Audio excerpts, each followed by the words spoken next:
నమస్తే రమగారు. నమస్తే జయ. రమగారు, మనము చార్ధామ్ యాత్ర వాటి విశేషాల గురించి మాట్లాడుకున్నాం గతంలో ఒక ఎపిసోడ్లో. అయితే ఈరోజు పూరి జగన్నాథ స్వామి గురించి మాట్లాడుకుందామండి. ఆ ఆలయ విశిష్టత, పూరి జగన్నాథ రథయాత్రకి ప్రత్యేకమైన స్థానం ఉంది.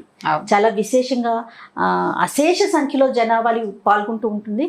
దేశ విదేశాల నుంచి కూడా వస్తూ ఉంటారు కదా. సో మనం పూరి జగన్నాథ స్వామి ఆలయ విశిష్టత గురించి ఈరోజు మాట్లాడుకుందామండి. పూరి అంటే మనం చార్ధామ్ యాత్రలో మొట్టమొదట చూడవలసిన దర్శనం అంటే ఫస్ట్ చేయవలసిన దర్శనం పూరి జగన్నాథ స్వామిని చూడాలి. అంటే తూర్పు నుంచి మొదలు పెట్టాం కదా.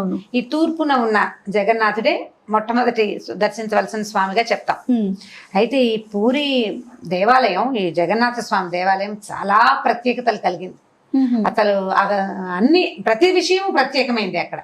అక్కడ ఉన్న స్వామి ప్రత్యేకం, ఆ జగన్నాథుడే ఒక ప్రత్యేకమైన వాడు, ఆ దేవాలయం ప్రత్యేకత, అక్కడ ఉన్న వంటశాల ప్రత్యేకత, ఆ రథం ప్రత్యేకత అసలు ఎక్కడా లేదు ప్రపంచంలో అలాంటిది. మామూలుగా మనం అన్ని చోట్ల స్వామిని ఎక్కడైనా దేవుడు ఉన్నాడు అంటే రాతి విగ్రహం, లేకపోతే బంగారు, వెండి, ఏదైనా కాంస్యం, పంచలోహాలు అట్లాంటి విగ్రహాలు, స్వయంభూలు కొన్ని తమంతటమంటే ఏదో ఒక స్వామివారి రూపంలో కనపడే ఇలాంటి కొండరాళ్ళు అలాంటివి చూస్తాం. అవునండి. ఈ పూరిలో ఉన్న ప్రత్యేకత ఏంటంటే ఈయన చెక్కతోటి చేయబడ్డ స్వామి. విన్నాం, చాలా ప్రత్యేకమైనది. పైగా ప్రతి చోట ఎక్కడైనాను భార్యా సమేతుడైన విష్ణువుని మనం చూస్తాం. భార్యతోటి, లక్ష్మీదేవి రకరకాల రూపాలతోటి విష్ణుమూర్తిని. ఇక్కడైనా అన్నయ్య చెల్లెలుతోటి కలిసి ఉంటాడు.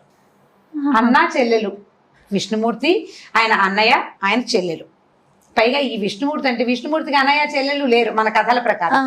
మనకెవరు తెలుసు? కృష్ణుడికైతే అన్న చెల్లి ఉన్నారు, బలరాముడు సుభద్ర కదా. అయితే ఇక్కడ ఈ జగన్నాథుడు అంటే శ్రీకృష్ణుని అవతారమే ఈ జగన్నాథుడు అని చెప్తారు.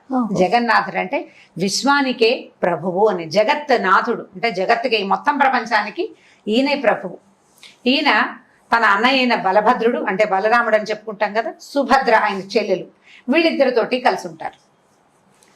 వీరు నివసించే ఈ ప్రదేశాన్ని నీలాచలం అని చెప్తారు. ఆ ప్లేస్ నీలాచలం. అయితే మొట్టమొదట ఈ జగన్నాథ స్వామికి పూర్వగాథ ఏంటంటే, ఇప్పుడు మనం చూస్తున్న దేవాలయము 10 నుంచి 12వ శతాబ్ద కాలంలో నిర్మించబడింది. 10వ శతాబ్దంలో మొదలుపెట్టి ఒక తాతగారు, ఒక రాజుగారు తాత మొదలుపెడితే మనవడు పూర్తి చేశాడని చెప్తారు. 12వ శతాబ్దానికి దేవాలయం పూర్తయింది. దీనికి చాలా పూర్వగాథ ఏంటంటే, అసలు పూరి జగన్నాథ స్వామి ఇక్కడ ఉండటానికి ముందు ఆయన ఒక ఆదివాసీలకి దేవుడుగా ఉండేవాడంటారు. నీలమాధవుడు అనే పేరుతోటి ఈ స్వామిని అర్చించేవాళ్ళట. ఆయన ఏ రూపంలో ఉంటాడో వీళ్ళకి సరిగ్గా తెలియదు. అయితే అప్పుడున్న ప్రభువు ఆయనకి ఆ నీలమాధవుని తెలుసుకోవాలని కోరిక. ఎంత ప్రయత్నం చేసినా ఈ ఆదివాసీల నుంచి ఆయన దాన్ని తెలుసుకోలేకపోయారు. తెలుసుకోలేక అతను ఏం చేశాడంటే, ఒక విద్యాపతి అని ఒక బ్రాహ్మణ యువకుడిని ఈ నీలమాధవుడి రహస్యం, ఈ స్వామి రహస్యం కనుక్కోమని పంపించారట. అయితే ఈ వెళ్ళిన విద్యాపతి ఈ ఆదివాసీ తెగకు చెందిన రాజు కూతురు అయినటువంటి లలిత అనే అమ్మాయిని ప్రేమించి పెళ్లి చేసుకున్నాడు. అక్కడ వాళ్ళతోటి మమైకంగా ఉన్నాడు. అయితే ఆయన కట్నంగా ఆ నీలమాధవ స్వామి దర్శనం ఇప్పించమని మామగారిని అడిగాడట. అడిగితే ఎన్నిసార్లు అడిగినా ఆయన కొత్త వాళ్ళకి, వేరే జాతి వాళ్ళకి చూపించమని, పిల్లనిచ్చాం కానీ స్వామిని చూపించనని చెప్పాడు. ఆయన పదే పదే చాలా సార్లు అర్థించగా అల్లుడు అన్ని సార్లు అడుగుతున్నాడని సరే చూపించడానికి ఒప్పుకొని కళ్ళకి గంతలు కట్టి స్వామిని ఒక రహస్యమయ ప్రదేశంలో ఉంచి పూజించేవారట. వేరే వాళ్ళు ఎవ్వరికీ ఆ స్వామి కనపడేవాడు కాదు, వేరే జాతి వాళ్ళు చూసేవాళ్లే కాదట. అది ఇంకొకరికి చూపించకూడదు. కొన్ని తెగల్లో నమ్మకాలు ఉంటాయి కదా, ఆ నమ్మకం ప్రకారం పనిచేసేవాళ్ళు. ఈ విద్యాపతి తెలివైన వాడు. అతను ఏం చేశాడంటే ఆవాలని మూట కట్టుకుని భుజాన్ని వేసుకుని వెళ్ళాడట. కళ్ళ గంతలు కట్టేశారు. ఆవాలు దారి వెంబడి జార విడుస్తూ వెళ్ళాడు. స్వామిని దర్శనం చేశాడు, తిరిగి వచ్చేసాడు. అయితే వర్షాకాలం వచ్చాక ఈ కింద పడిన, నేల మీద పడిన ఆవాలు ఆ వరసలోనే మొలిచినాయి. ఆవాల మొక్కల లైను చూసుకుని అతను ఏం చేశాడంటే రాజుకి కబురు చేశాడు, నీలమాధవ స్వామి ఇక్కడ ఉన్నాడు, ఇదిగో ఈ దారి అనేసరికల్లా ఆ రాజు ఆ దారి వెంబడి వెళ్ళాడు. ఈయన వెళ్ళేసరికల్లా అక్కడి నుంచి స్వామి అదృశ్యం అయిపోయాడట. కనపడి అక్కడెవరు లేరు. దాంతో ఆయన చాలా దుఃఖపడి ఇంటికి వచ్చాడు. ఇక నిరాహారుడై ఉండిపోయాడట రాజు. ఆ నిరాహారంతో ఆయన అశ్వమేధ యాగం చేసేట. కఠోరమైన అంటే యోగంలో ఉండిపోయాడు అనమాట ఆ స్వామిని తెలుసుకోవాలని. అప్పుడు ఆయనకు ఒక తెల్లవారుజామున కల వచ్చిందట. ఏంటంటే, నువ్వు నన్ను చూడగలుగుతావు. అయితే ఈ సముద్ర తీరంలో చంకి అని ఒక చిన్న నది కలుస్తుంది. ఈ నది ముఖద్వారంలోకి వేప దిమ్మలు కొట్టుకొస్తాయి, వేప కొయ్యలు కొట్టుకొస్తాయి. ఆ కొయ్యల యందు నా రూపాన్ని ప్రతిష్ఠ చేయమని నేను ఉంటానని చెప్పాడట స్వామి చెప్పిన తర్వాత ఏమైంది, వేప కొయ్యలు ఆ రకంగానే కొట్టుకొచ్చినాయి, పెద్ద పెద్ద దిమ్మలు లాంటివి. ఈ దిమ్మలు కొట్టుకొచ్చాక దిమ్మలు తీసుకొచ్చి పెట్టుకున్నాక ఈ దిమ్మల్ని ఏం చేయాలో, అందులో భగవత్ స్వరూపాన్ని ఏ రకంగా నిక్షిప్తం చేయాలో ఈయనకు తెలియలే. అయితే విశ్వకర్మ స్వయంగా ఒక వికలాంగుడి రూపంలో ఈయన దగ్గరికి వచ్చాడట. విశ్వకర్మ అంటే దేవతల తాలూకు శిల్పి. ఆయన ఏం చెప్పాడంటే 21 రోజులు ఈ చెక్కల్ని నాతో ఉంచండి, 21 రోజుల వరకు నన్ను కదల్చద్దు అంటే నన్ను డిస్టర్బ్ చేయొద్దని చెప్పాడు. ఈ 21 రోజుల పాటు అక్కడ ఏదో పని జరుగుతుందని వీళ్ళు ఊహించారు. అయితే ఆయనకు ఒక స్థలం కేటాయించి ఈ వేపదిమ్మల్ని అక్కడికి చేర్చి ఉంచితే కొన్ని రోజులు గడిచాక ఈ రాజుగారి భార్య పేరు గుండీచాదేవి. ఆవిడ ఇక్కడ ఏమీ ప్రయత్నం జరగటం లేదు, శిల్పి లోపలుంటే దెబ్బలు కొడుతున్న శబ్దాలు శబ్దం వస్తుంది కదా, ఉలి శబ్దము, చెక్కని చిత్రిక పట్టడము ఏదో చెయ్యాలి, ఏమీ కనిపించటలా. కనపడకపోయేసరికల్లా ఏ శబ్దాలు వినపట్టలేదని ఆమె అనుమానపడి భర్తని ప్రేరేపించింది. తీసి చూద్దాం తలుపు తీసి చూద్దాం అంటే ఆ 21 రోజుల గడువు లోపలే వీళ్ళ తలుపులు తీసేశారు. తీసేసరికల్లా విశ్వకర్మ అదృశ్యం అయిపోయాడట. 3 రూపాలు, శరీర అవయవాలు ఏమీ లేని కేవలం ముఖాలు మాత్రమే ఉన్నటువంటి 3 దేవస్వరూపాలు కనపడ్డాయి వీళ్ళకి. ఇంకేం చేస్తారు, చాలా దుఃఖంతో ఆయన అయ్యో నేను ఇట్లా తొందరపడి ఇది చేసేసాను, ఈ రకంగా స్వామిని దర్శించలేకపోయాం, మాధవుడిని నేను చాలా దుఃఖపడితే అప్పుడు విష్ణుమూర్తి మళ్ళీ ఆయనకు ఆజ్ఞించాట, నేను ఈ రూపాల్లోనే ప్రపంచాన్ని చూస్తాను, నన్ను ఇలాగే ప్రతిష్ఠించమంటే బ్రహ్మదేవుడు స్వయంగా వచ్చి ఆ రూపాలని ప్రతిష్ఠ చేశారట. అట్లా ప్రతిష్ఠ చేయబడిన జగన్నాథ, బలభద్ర, సుభద్రాదేవులతో పాటు సుదర్శన రూపం కూడా ఉంటుంది. 4 రూపాలు ఆ చెక్కతోటే చేస్తారు. అయితే ఇది ఇప్పుడు మనం పూరి అని చెప్పుకుంటున్నాం, ఒరిస్సా రాష్ట్రంలో ఉంది, సముద్ర తీరం. ఈ చెక్కలే పెద్ద పెద్దవి మనకి రూపాలు కనిపిస్తాయి. ఇక అవయవాలు ఏమీ లేకుండా ముఖాలు మాత్రమే ఉన్నట్టుంటాయి. అయితే పెద్ద పెద్ద కళ్ళు చాలా దూరానికి కనపడుతుంటాయి. ఆ కళ్ళ రూపం మాత్రం కనిపిస్తుంది. ప్రపంచం అంతటినీ ఒక్క చూపులోనే చూసేయాలన్నంత పెద్ద కళ్ళు మాత్రం జగన్నాథుడు కలిగి ఉంటాడు. అయితే ఈ స్వామిని వీళ్ళు ఏం చేశారంటే, ఈ బ్రహ్మదేవుడు మొదట ఆయన వచ్చి ప్రతిష్ఠ చేసినప్పుడు ఆ బ్రహ్మ పదార్థాన్ని అంటే శక్తిని అందులో నిక్షిప్తం చేశాడని చెప్తారు. వీళ్ళు 12 నుంచి 19 సంవత్సరాల మధ్యలో, ప్రతి 12 ఇయర్స్కి అని పూర్తిగా చెప్పడానికి వీల్లేదు, 12 ఏళ్ళ నుంచి 19 ఏళ్ల మధ్యలో ఈ రూపాలని మళ్ళీ మారుస్తారు. ఇది చెక్కవి కదా, ఎక్కువ జీవితం ఉండదు, లాంగ్ లైఫ్ ఉండదు. ప్రతి 12-19 సంవత్సరాల మధ్యలోనే ఈ స్వామిని మారుస్తారు. నవకళేబర యాత్ర అంటారు దాన్ని, కొత్త శరీరపు యాత్ర. ఈ నవకళేబర యాత్రకి మళ్ళీ వేప కొమ్మలే తీసుకుంటారు. ఎలాంటి వేప చెట్టుని సెలెక్ట్ చేయాలి అనేది పూజారులకి కల్లోకి వస్తుందని అదని చెప్తారు. అయితే ఏం చేస్తారంటే ఏ సంవత్సరం అంటే 12 ఏళ్ల తర్వాత అధికాషాఢం వచ్చిన రోజులు చూస్తారు. ఏ సంవత్సరంలో అధికాషాఢం వస్తుందో అప్పుడు నవకళేబర యాత్ర చేస్తారు. లాస్ట్ ఇయర్ జరిగింది నవకళేబర యాత్ర. స్వామిని మారుస్తారనమాట. ఈ పాత విగ్రహాలని, పాత రూపాలని, మనం ఇన్నాళ్ళు సేవించిన రూపాలని సముద్రంలో వదిలిపెడతారట తీసుకెళ్ళి. ఇది మళ్ళీ ఎవరు చెక్కుతారు రమ్మగారు? పునర్రూపం ఎవరు ఇస్తారు? ఇప్పుడు ఈ శిల్పులే కొంతమంది, ఆ ప్రత్యేకమైన కొన్ని జాతుల వాళ్లే చేస్తారట. ఆల్రెడీ ఉన్న రూపం ఉంది కదా, అలాంటి రూపాన్నే చిత్రిస్తారు, అలాంటి రూపాన్నే చేస్తారు. అప్పుడు ఏం చేస్తారంటే ఈ బ్రహ్మ పదార్థం, ఈ మొదట ప్రతిష్ఠింపబడిన వాట్లలో ఉన్న బ్రహ్మ పదార్థాన్ని కొత్తగా స్థాపించబడుతున్న రూపాలలోకి మార్చడం, బ్రహ్మ పదార్థాన్ని ఇందులోకి మార్చడం అనేది ఒక ప్రత్యేకమైన పూజట. అది చాలా రహస్యంగా కొంతమంది పూజారులే చేస్తారట. సో ఆ పూజా విధానం అవలంబించి అప్పుడు మళ్ళీ మార్పు చేసి మనకి ప్రజలకు చూపిస్తారనమాట. చాలా చిత్రమైన ఆచారము, విచిత్రమైన పద్ధతులు కలిగి ఉంటుంది. అయితే ఇలా జరుగుతుంది కదా, ఈ స్వామి సంవత్సరానికి ఒక్కసారి బయటకు వస్తాడు, ఏడాదికి ఒక్కసారి బయటకు వస్తారు. ముగ్గురు అంటే 4 సుదర్శనం కూడా తెచ్చేస్తారు. అయితే ఈ ఏడాదికి ఒకసారి వస్తారు కదా, ఈ ఏడాదికి ఒకసారి మామూలుగా మనకి ఏ దేవాలయంలోనూ మూల విరాట్టు బయటికి రాడు. మూల విరాట్టు లోపలుండి ఉత్సవాలను మాత్రమే మనం ఊరేగింపుకు తెస్తారు. జగన్నాథుడు మాత్రం స్వయంగా బయటకు వచ్చేస్తాడు. ప్రతి ఏటా వస్తారు. దీని లోపల ఏడాదికి ఒక్కసారి అభిషేకోత్సవం చేస్తారు. అన్ని ప్రత్యేకతలే చూడండి. ఇప్పుడు నేనంత వివరంగా చెప్పటం లేదు, మనం అక్కడికి వెళ్ళిన కొద్ది మనకి ఇంకా చాలా చిత్రమైన విషయాలు తెలుస్తాయి. దర్శించుకోవాల్సిన ప్రదేశం. మామూలుగా మనం ప్రపంచంలో ఎక్కడా చూడని రకపు మూర్తులు, ఎక్కడా చూడం. ఇట్లా రోజు అభిషేకం ఉంటుంది, లేదా వారానికి ఒకసారి అభిషేకం ఉండాలి. ఇది అట్లా కాదు, సంవత్సరానికి ఒక్క అభిషేకం ఉంటుంది. దీనికి జ్యేష్ఠాభిషేకం అంటారు. మొన్ననే జరిగింది. ఏరువాక పున్నమని చెప్తాం. జ్యేష్ఠ పౌర్ణమి అవుతుంది కదా, జ్యేష్ఠ పౌర్ణమి నాడు స్నానోత్సవం చేస్తారు జగన్నాథ స్వామికి. ఓహో. ఇది దేవాలయంలోనే ఉంది స్నానఘట్టం, బయటికి రారు. దేవాలయంలో 3 తెరలుగా ఉంటాయి కదా, ఈ 3 తెరల లోపల మొదటిది స్వామివారు ఉండే చోట నుంచి స్నానోత్సవానికి వెళ్ళడానికి ఒక దారి ఉంటుంది, అందులోకి తీసుకెళ్తారు. ఈ మూర్తులు ముగ్గురికి స్నానం చేయిస్తారట. ఓహో. అది పెద్ద ఉత్సవం. ఈ స్నానం చేశాక స్వామివారికి జలుబు చేసిందని చెప్తారు. 15 రోజుల పాటు దర్శనం ఇవ్వరు. 15 రోజులు దర్శనం ఉండదు. 15 రోజులు ఏం చెప్తారంటే అప్పుట ఈ ఏరువాక పున్నమి నాడు తప్పకుండా భువనేశ్వరు, పూరి ఈ ప్రాంతాల్లో వర్షం పడుతుందని నమ్ముతారు. వాన వస్తుందట. ఆ తొలి వాన పడి స్వామికి జలుబు చేసిందని చెప్తారు. తొలి వాన ఈ నీళ్ల వల్ల జలుబు చేస్తే ఏం చేస్తారంటే ఈ 15 రోజులు పథ్యం పెడతారట ఆయనకి. ఓహో. పథ్యం పెట్టి కొన్ని రకాల కషాయాలు అవి పట్టిస్తారు. అంటే సాధారణ దృష్టికి ఏమనిపిస్తుంది అంటే చెక్క కదా, దీన్ని తడుపుతారు. తడిపేస్తారు కల్లా మళ్ళీ అది ఉబ్బటము అలా అవ్వకుండా బహుశా ఏవైనా కషాయాలు పట్టిస్తారేమో. ఈ 15 రోజులు అలహర్నాథ్ అని ఒక స్వామివారు ఉన్నాడు ఈ పూరిలోనే. ఇంకో పక్కన ఉంటుంది దేవాలయం, చైతన్య మహాప్రభు స్థాపించిన విష్ణు దేవాలయం అది. ఆ అలహర్నాథం చూస్తారట. ఆయన 4 హస్తాలతోటి ఉన్న విష్ణుమూర్తి ఉంటారు. సో దర్శనం కావాలంటే అలహర్నాథం అందరూ అక్కడ ప్రజలంతా అలహర్నాథం చూస్తారు. ఈ 15 రోజులు అలహర్నాథ్నే. ఈ 15 రోజుల తర్వాత మనం జ్యేష్ఠ మాసం అయిపోతుంది, ఆషాఢ శుద్ధ విధి నాడు స్వామిని బయటికి తీసుకొస్తారు రథోత్సవం కోసం. జగన్నాథ రథయాత్ర అదే. రథయాత్రకి బయటికి తెస్తారు. 15 రోజులు స్నానం చేయించి 15 రోజులు రెస్ట్ ఇచ్చి తర్వాత ఆ రోజు తీసుకొస్తారు. ఇప్పుడు దీనికి ముందు విశేషాలు చెప్దాం. స్వామికి ప్రతిరోజు చెప్పన్ భోగ్ నివేదన చేస్తారు. 56 నివేదనలు చేస్తారట. పూరి దేవాలయమే 4 లక్షల ఎస్ఎఫ్టీ, 4 లక్షల చదరపు అడుగుల బృహత్తరమైన దేవాలయం అది. అక్కడి నుంచి ఈ పూరిలో ఉన్న వంటశాల ప్రపంచంలోని అన్ని దేవాలయాల వంటశాలల కంటే, మనం పెద్దదిగా చెప్పుకునే తిరుమల కంటే కూడా పెద్దది.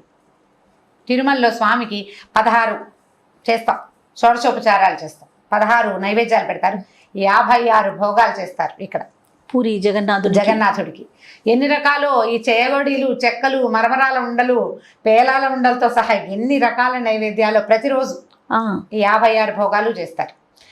ఇదొక విశేషం. అక్కడి నుంచి ఇక్కడ శివపార్వతులు కూడా ఉన్నారు లోపల. ఈ శివపార్వతులకి అమ్మవారికి ఉత్సవం కూడా జరుపుతారు. ఈ అమ్మవారి ఉత్సవం ఆశ్వేజ మాసంలో చేస్తారు. దుర్గాదేవికి ఉత్సవం ఆశ్వేజ మాసంలో చేస్తారు. వీళ్ళు ముగ్గురు ఉన్నారు కదా, అన్నయ్య, తమ్ముడు, చెల్లెలు. వీళ్ళు ముగ్గురు ఎంత చక్కగా బాగా ఉంటారంటే ఈ రథయాత్రకి బయటికి తీసుకొచ్చేటప్పుడు మొదట అన్నయ్యని తెస్తారు, పెద్ద బలభద్రుడిని తీసుకొస్తారు బయటికి. తర్వాత చిన్న పుల్ల ఆవిడ చిన్నపుచ్చుకుంటుంది, తన చివర పెడితే ఒక్కతే ఉండటానికి భయపడుతుందట. అందుకని సుభద్రాదేవిని తెస్తారు రెండోది. మూడోసారి మూడో యాత్రకి అంటే మూడో రథం ఎక్కించడానికి అప్పుడు జగన్నాథ స్వామిని బయటికి తెస్తారు. ఈ రథాలు కూడా ప్రతి సంవత్సరము కొత్త రథాన్ని తయారు చేస్తారు. ఇక్కడ విశేషం అది. ప్రపంచంలో అన్ని దేవాలయాల్లోనూ రథాలు సిద్ధం చేసి పక్కన పెట్టుంటాయి. అవునండి. మన తిరుమల అయ్యవారికి కూడా అన్ని ఏ రథాన్ని సూర్యప్రభ, చంద్రప్రభ వాహనాలు అవన్నీ సిద్ధంగా ఉంటాయి. ఈయనకి ప్రతి సంవత్సరము కొత్త రథం. ఆ రథం కూడా ఎప్పుడు చేస్తారంటే విశాఖపట్నంలో చందనయాత్ర చేస్తారు సింహాచలంలో. చందనయాత్ర చేసిన అక్షయ తృతీయ నాడే ఈ రథానికి ఏర్పాటు మొదలు పెడతారు. రథానికి ఇన్ని కొమ్మలు, ఇన్ని కర్రలు పట్టుకురావడం, ఇన్నేసి ముక్కలతోటి చేయాలని కొలత కూడా ఉంటుంది. కొలత ప్రకారము బలభద్రుడి దాని రథం పేరేమో తాళధ్వజ. రథాలకి ప్రత్యేకమైన పేర్లు ఉన్నాయి. సుభద్రాదేవి ఏమో పద్మధ్వజ. ఈ అయ్యవారి తాలూకు అంటే జగన్నాథ స్వామి రథం పేరు నందిఘోష. ఈ రథయాత్రని ఘోషయాత్ర అంటారు. ఈ రథాన్ని పైగా ఈ అయ్యవారిని బయటికి తెచ్చేవాళ్ళు ఉన్నారు కదా, ప్రత్యేకమైన ఆదివాసీ తెగవాళ్ళు. ఏ నీలమాధవుణ్ణైతే ఇట్లా జగన్నాథ స్వామిగా ప్రపంచానికి తెలియజేశారో ఆ ఆదివాసీ తెగవాళ్లే ఈ స్వామిని బయటికి తీసుకొస్తారట. ఇంకొక బ్రహ్మాండమైన అత్యద్భుతమైన విశేషం ఏంటంటే ప్రపంచంలో ఎక్కడా మూల విరాట్టుని సామాన్య మానవులు ముట్టుకునే అవకాశం లేదు. కానీ ఈ జగన్నాథుడిని మాత్రం ఆయన బయటికి తీసుకొస్తే అందరూ ముట్టుకుంటారు. ప్రతి వాళ్ళు ముట్టుకోవచ్చు. ఇక అందులో ఏ భేదము లేదు. దాన్నే సర్వం జగన్నాథం అని చెప్తారు. సర్వం జగన్నాథం అంటే అక్కడ మడి మైల ఏమీ లేదు. అక్కడ పురుళ్ళు మైలలు ఏవి పాటించరు ఆ రోజు. ఎవరైనా పోయిన వాడు కూడా అంటే మామూలుగా వాళ్ళు కూడా వచ్చి జగన్నాథుడిని ముట్టుకోవచ్చు. ఆ స్వామి విశేషమే అదనమాట. అయితే ఈ రథయాత్రకి మొదలు పెట్టడానికి కూడా ఈ పూరి ప్రాంతానికి రాజులు, ఆ రాజకుటుంబం వాళ్ళే వచ్చి బంగారు చీపురుతోటి ఊడ్చి రథాన్ని వాళ్ళే ఊడుస్తారు, కళ్ళాపి చల్లుతారు. హారతి ఇచ్చాకే రథం కదులుతుంది. 3 రథాలు ముందు అన్నయ్య, తర్వాత చెల్లెలు, తర్వాత తమ్ముడు, ఒకళ్ళ వెనకాల ఒకళ్ళు యాత్రకు బయలుదేరుతారు. ఎంత అత్యద్భుతంగా ఉంటుందంటే ఈ యాత్రకు బయలుదేరుతారా, ఈ వెళ్ళడం ఏంటంటే అక్కడ బడోదంద అంటారు, అంటే పెద్ద వీధి. పెద్ద వీధి నుంచి గుండీచా మందిర్ అని ఒక మందిరం ఉంది. ఆ గుండీచా మందిర్ ఏంటంటే మన ఈయన్ని స్థాపించిన రాజు ఉన్నాడు కదా, ఆయన రాజుగారి భార్య పేరు గుండీచాదేవి. ఆవిడ వల్లే జగన్నాథుడు శరీరవయవాలు లేకుండా వచ్చేసాడు. ఆ గుండీచాదేవి మందిరానికి వెళ్తారనమాట. గుండీచాదేవి జగన్నాథుడి పింతల్ని అని చెప్పుకుంటారు అక్కడ. ఆవిడ రాణి గుండీచా మందిరికి వెళ్ళి అక్కడ విశ్రమిస్తారు. ఒక వారం రోజులు ఉంటారు అక్కడ. అక్కడ వారం రోజులు ఉంటారు, పెడతారు. ఈ బడోదందా నుంచి గుండీచా మందిరికి చాలా తక్కువ దూరం, అది పెద్ద దూరం కాదు, కానీ ఎన్ని గంటలో పడుతుందట. ఆ రథం వెళ్ళాలి కదా, ఇంతంత రథాలు మొత్తం పూరిలో ఉన్న ప్రతి పసిపిల్ల బాలాది అందరూ వచ్చి ఆ రథాన్ని లాగుతారు. అవును. అక్కడ దాకా వెళ్ళాక రాత్రి అక్కడ బయటే ఉంచుతారు. స్వామి లోపలికి వెళ్ళాడు, రెస్ట్ తీసుకుంటారు. రెస్ట్ తీసుకున్నాక మర్నాడు పొద్దున లోపలికి తీసుకెళ్లి సేవ చేయిస్తారు, అక్కడ కూర్చోబెడతారనమాట. ఈ వారం రోజులు అక్కడే సేవలు అందుకుంటారు, అన్నీ అక్కడే. అయితే ఏంటట, మహాలక్ష్మి ఉంది, అమ్మవారు ఉంది ఇక్కడ. ఈ అమ్మవారు ఎక్కడ ఉంటుందంటే ఈ దేవాలయం తాలూకు గడప మీద ఉంటుందట. లోపల కూర్చున్న వాళ్ళల్లో ఇప్పుడు దాన్ని రత్నవేది అంటారు, స్వామిని కూర్చోబెట్టే ఆ పెద్ద వేదికలాగా ఉండి ఈ జగన్నాథుడు, బలభద్రుడు, సుభద్రాదేవి, తర్వాత ఇంకా మిగిలిన మూర్తులు, మదనమోహన్ మూర్తి అవన్నీ స్థాపిస్తారు. రత్నవేది అంటారు, బాగా అలంకారం చేసి పెడతారు. అక్కడ లక్ష్మీదేవి ఉండదు, గుమ్మం మీద ఉంటుంది, ఈ లోపలికి ప్రవేశించే గుమ్మం మీద. అయితే ఆవిడ కోపం వస్తుందట, వీళ్ళు ముగ్గురు వెళ్ళిపోయారు, తనని తీసుకెళ్ళకుండా అని. అందుకని తిరిగి వచ్చేటప్పుడు లక్ష్మీదేవి కోసం ఒక జాతర చేస్తారు అక్కడ, ఆవిడ అలక తీర్చడం కోసం. ఆవిడ కోపం వస్తుందని. ఈ తిరిగి వచ్చేటప్పుడు ఏం చేస్తారు, మళ్ళీ రథయాత్ర వెనక్కి వస్తుంది. వారం రోజులు అక్కడ రెస్ట్ తీసుకున్నాక ఈ వెనక్కి వచ్చినప్పుడు అప్పుడు కూడా రాత్రి బయటే ఉంటాడట స్వామి, లోపలికి రాడు, బయటే కూర్చుంటారు. మర్నాడు పొద్దున ఈ అమ్మవారి లక్ష్మీదేవి జాతర అంతా పూర్తయిన తర్వాత అప్పుడు స్వామిని లోపలికి ప్రవేశింపజేస్తారనమాట. మళ్ళీ అక్కడి నుంచి 12 ఏళ్ళకు ఒకసారి ప్రతిమలు మార్చే నవకళేబర యాత్ర ఉంది కదా, అది కూడా మహా విశేషమైన యాత్రగా చేస్తారు. నవకళేబర యాత్ర అసలు ఎంత బ్రహ్మాండమైన యాత్ర. ఎక్కడెక్కడ ఉన్న ఒరిస్సా ఈ చుట్టుపక్కల ప్రాంతాల వాళ్ళందరూ కొత్త స్వామిని చూడ్డానికి వస్తారన్నమాట. ఈ బ్రహ్మ పదార్థాన్ని మార్చడం ఒక విశేషం, ఎక్కడా లేని అత్యంత ప్రత్యేకతలు కలిగిన ఇదనమాట. ఈ వంటశాలను కూడా లక్ష్మీదేవి పర్యవేక్షిస్తుంది, ఆవిడ పర్యవేక్షణలో వంటలు జరుగుతాయని చెప్తారు జయ. ఇక్కడ ఇంకొక విశేషం ఏంటంటే ఒక పండ చెప్పారు ఆ మాట, వంటలో కనుక ఏదైనా కుదరకపోతే వంటశాల దగ్గర కుక్క నీడ కనపడుతుందట జయ. అప్పుడు వంట ఇవాళ కుదరలేదని తెలుసుకుని చేసిన మొత్తం వంటని భూస్థాపితం చేసి కొత్తగా మళ్ళీ వండుతారట. లక్ష్మీదేవి పర్యవేక్షణలో ఆవిడకి నచ్చలేదు, వంట ఉప్పు సరిపోలేదు, కారం ఎక్కువైంది, అలాంటి వంటలో ఏదైనా దోషం వచ్చింది అంటే వెంటనే ఒక కుక్క కదులుతున్న నీడ కనపడుతున్నట్టు అక్కడ గోడ మీద, వంటశాల గోడ మీద. అప్పుడప్పుడు అట్లా కనిపిస్తుంది. కనిపిస్తే ఇంకా ఏమీ లేదు శంక, మొత్తం వంటంతా పడేసేస్తారు, పాతి పెట్టేస్తారు. మొత్తం వంటంతా భూస్థాపితం చేసి మళ్ళీ ఫ్రెష్గా వంట మొదలుపెట్టి చేస్తారు. ఇంకా పెద్ద విశేషం చెప్తాను చూడండి, మట్టి పాత్రలలోనే పూరి జగన్నాథుని మొత్తం నైవేద్యాలు తయారవుతాయి. లోహ పాత్రలు వాడరు, లోహం లేదు, మొత్తం అంతా మట్టి పాత్రల్లోనే. అది కూడా చాలా విశేషమైంది కదా. ఇన్ని ప్రసాదాలు ఇన్ని నైవేద్యాలు మొత్తం అంటే మూకుళ్ళు, పాత్రలు, వండే పాత్రలు అన్నీ మట్టివే.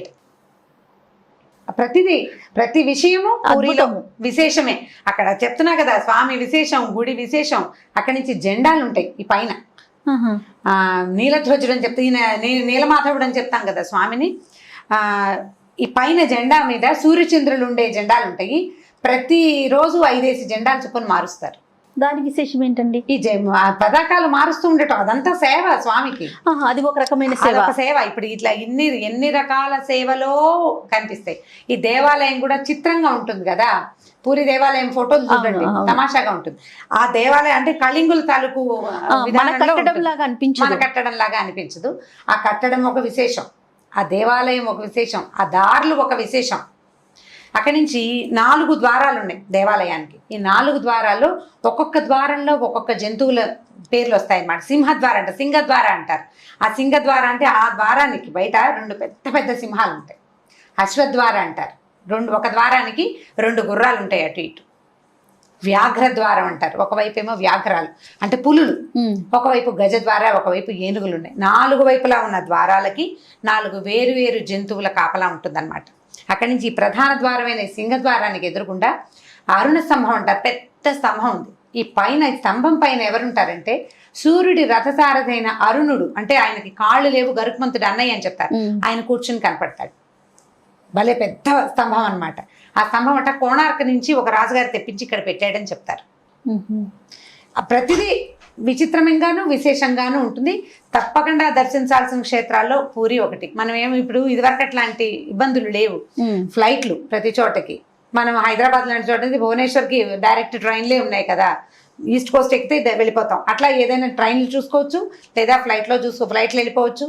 ఒక పూర్తి రోజు పూరిలో స్పెండ్ చేయాలి. ఈ విశేషాలు మొత్తం ఇక్కడ జరిగేవన్నీ మనం తెలుసుకోవాలి అంటే మాత్రం తప్పకుండా అక్కడ ఉండాలి. కొంచెం పండాలతోటి కాస్త హడావిడిగా ఉంటుంది, కాస్త తోపుడు, కాస్త హడావిడి, కొంచెం కాస్త చిన్నపాటి ఇబ్బందులు ఎదురవుతూ ఉంటాయి. కానీ వాళ్ళు కొంచెం హైరాన్ పెడుతూ ఉంటారు. మనం కాస్త స్థిమితంగా ఉండి కంగారు పడకుండా ఉంటే ఈ మొత్తం దర్శనాలన్నీ తాపీగా చేసుకోవచ్చు. ఆ మధ్య ఏవో రిపేర్లు అవి చేశారని చెప్పారు. ఇప్పుడు రిపేర్లు అవన్నీ సెట్ అయిపోయినాయి అనమాట. ఈ 15 రోజులు స్వామి దర్శనం ఇవ్వకుండా ఉన్నప్పుడు వీళ్ళు అలహర్నాథ్ దర్శనానికి వెళ్తారు కదా. ఈ అలహర్నాథ్ ఏంటంటే చైతన్య మహాప్రభు అని ఉన్నారు కదా, ఆయన తయారు చేసిన, అంటే ఆయన స్థాపించిన విష్ణుమూర్తి విగ్రహాన్ని జనాలు అక్కడ, అంటే పూరి ప్రజంతా ప్రతిరోజు దర్శనం చేసుకునే వాళ్ళు అక్కడికి. ఈ జ్యేష్ఠంలో కనుక ఈ 15 రోజుల్లో మనం ఏరువాక పున్నం తర్వాత వెళ్ళామా మనకి జగన్నాథుడి దర్శనం కాదు. ఇప్పుడు వెళ్ళకూడదు. రథయాత్ర సమయంలో వెళ్తే రథయాత్ర దేవాలయం బోసిపోయి ఉంటుంది, అక్కడేం ఉండదు. వీళ్ళంతా బయటకు వెళ్ళిపోతారు కదా, మామూలు రోజుల్లో వెళ్ళాలి. రథయాత్ర తర్వాత నిదానంగా వెళ్తే స్వామిని చక్కగా దర్శించవచ్చు. సెలవులు అయిపోయి సాధారణంగా ఎవరు జూన్లో బయలుదేరరు, అందరికి స్కూళ్ళు కాలేజీలు తెరిచేస్తారు కదా. ఏరువాక పున్నం తర్వాత 15 రోజుల పాటు స్వామి దర్శనం లభించదు. ఇప్పుడు ఉండదు అనమాట. ఇప్పుడు మనం ఏం మాట్లాడుతున్నాం, ఈ 15 రోజులు ఉండదు. ఉండకుండా ఆషాఢ శుద్ధ విధి నాడు రథయాత్ర చేస్తారు. అక్కడి నుంచి మనం రథయాత్ర తర్వాత కనుక వెళ్తే గుండీచా మందిర్లో మనం స్వామిని దర్శించవచ్చు. ఈ వారం రోజులు ఆయన అక్కడ ఉంటాడు కదా, ఈ వారము గుండీచా మందిర్లోనే దర్శనం ఇస్తారనమాట. ఓకే, చాలా అత్యద్భుతమైన దర్శనాలు. చాలా దేవాలయాల గురించి చెప్పుకున్నాం కానీ రమ్మగారు ప్రతిదీ విశేషమే. అవును, పూరి గురించి. అవును, అంటే అక్కడ అలా స్వామి విచిత్రమైన వాడే కదా. అట్లాంటి విచిత్రమైన, మనకి ఎప్పుడు ఏ ఊహకి కూడా అందని విశేషమైన దాన్ని మన తాలూకు చార్ధామ్ యాత్రలో మొట్టమొదట చూడాల్సిన దానిగా శంకర్లు స్థిరపరిచారు. శంకరాచార్యుల వారు కూడా ఈ దర్శనం చేశారు. ఎంతమంది వాళ్ళు వచ్చారు, వీళ్ళు మధ్వాచార్యులు, వీళ్ళందరూ దర్శనం చేశారని చెప్తారు. చాలా మంది ఈ స్వామిని సేవించారని చెప్తారు. వైష్ణవ సేవా విధానంలో కూడా మంగళాశాసనాలు చెప్పేటప్పుడు ఈ నీలాచల నివాసాయ నిత్యాయ పరమాత్మని సుభద్రా ప్రాణనాథాయ జగన్నాథాయ మంగళం అని తప్పకుండా జగన్నాథుడి సేవని చేసుకోవాలి వైష్ణవులు. అక్కడ వైష్ణవ సేవ నడుస్తూనే ఉంటాయి అన్ని రకాలు. సర్వం జగన్నాథ అంటాం ప్రతివాడు. అంటే మామూలు రోజుల్లో మనం ముట్టుకోలేకపోతాం. రథయాత్ర రోజున అందరూ స్వామిని దర్శించవచ్చు. దర్శనం తప్పదు, దర్శనం కుదురుతుంది, ముట్టుకోవచ్చు కూడా ప్రతివాడు. ఈ బంగారు చీపురుతో ఊడవటము, తర్వాత కళ్ళాపు చల్లటము, అప్పుడు హారతి ఇచ్చి కర్పూరం, మన కస్తూరి కళ్ళాపు చల్లుతారట. కస్తూరిని గంధాన్ని నీళ్లలో కలిపి దాన్ని కళ్ళాపు చల్లి హారతి ఇచ్చి అప్పుడు స్వామిని కదుపుతారనమాట. ఆయన ప్రీతి కస్తూరి అవన్నీ ఆయనకి ఇష్టం కదా కృష్ణుడికి. కృష్ణుడే జగన్నాథుడని చెప్తారు. అద్భుతం, వింటుంటేనే ఎప్పుడు వెళ్ళాలా అన్న ఆలోచన వచ్చేస్తుంది. అదే, సో తప్పకుండా అందరూ దర్శించదగ్గ ఆలయం. కేరమ్మ గారు, మరో క్షేత్ర దర్శనంతో మళ్ళీ కలుద్దాం. నమస్తే. ఈ వీడియో కనుక మీకు నచ్చినట్లయితే లైక్ చేయండి, షేర్ చేయండి. మరిన్ని వీడియోస్ కోసం మా ఛానల్ని సబ్స్క్రైబ్ చేసుకోండి.